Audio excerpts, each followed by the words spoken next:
Kunming medical college में चौथे वर्ष की मेडिकल छात्रा कीर्ति पाठक कोविड-19 महामारी सीमा फेस ऑफ या नहीं के बाद चीन में अपने कॉलेज में लौटने के बारे में चिंतित नहीं है।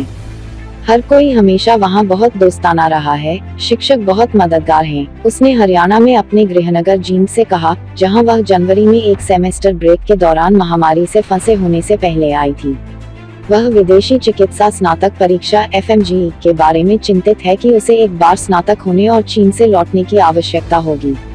एक दशक से अधिक समय से परीक्षा में उत्तीर्ण की गई दरों को रद्द कर दिया गया है कि कुछ अंग्रेजी बोलने वाले राष्ट्रों को छोड़कर सभी औषधीय स्नातक हैं, जिन्हें भारत में अभ्यास करना है। 2015 और 2018 के बीच 60,000 विषम परीक्षार्थियों के लिए पास दर 14.2% रही है, जबकि चीन के बीच 20,000 से अधिक 11.67% की दर से खराब हुआ है। कुछ वरिष्ठ डॉक्टर रूस और चीन जैसे देशों में चिकित्सा शिक्षा के खराब मानकों को दोषी ठहराते हैं और उन भारतीय छात्रों की गुणवत्ता पर सवाल उठाते हैं जो घर पर MBBS की सीटें फेल करते हैं और इन राष्ट्रों में अध्ययन करने के लिए चुनते हैं। लेकिन युवा डॉक्टर शिकायत करते हैं, साथियों और प्रोफेसरों के कुछ समर्थन के साथ, कि FMGE PG स्तरीय कठिनाई की एक नितांत कठिन परीक्षा है और एक अपारदर्शी है जो उत्तर कुंजी प्रदान नहीं करता है। तेलंगाना के निजामाबाद के डॉक्टर रघु राम नायक का कहना है कि उन्होंने जून 2018 में FMGE को 2012 के बाद से अपने 7वें प्रयास में मंजूरी दे दी, जिस साल उन्होंने यूक्रेन से मेडिकल की डिग्री हासिल की। 31 वर्षीय नायक ने कहा, यह कठिन था और फिर भी उन्होंने कहा, उन्होंने नीट PG अखिल भारतीय स्नातकोत्तर मेडिकल प्रवेश परीक्षा आयोजित की, जो कि FMGE की तरह नेशनल बोर्ड ऑफ एग्जामिनेशन द्वारा इस साल जनवरी में एक बार में हुई। उन्होंने FMGE को क्लियर करने और एक साल की इंटर्नशिप करने के बाद परीक्षा दी और अब वह काउंसलिंग प्रक्रिया में भाग ले रहे हैं जो यह तय करेगी कि उनका नामांकन कहाँ होगा।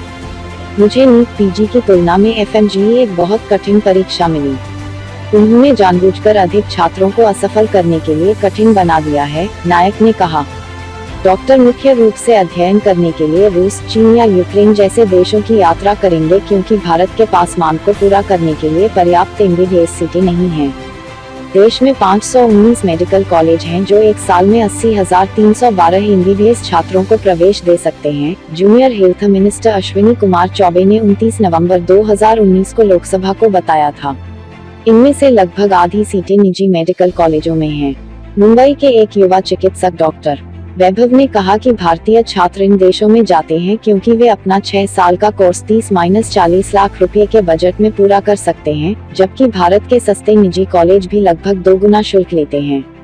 मिसाल के तौर पर कीर्ति की ट्यूशन फीस 6 साल से 21 लाख रुपए होगी और उनका कहना है कि उनके अन्य खर्च लगभग 10 लाख रुपए होंगे।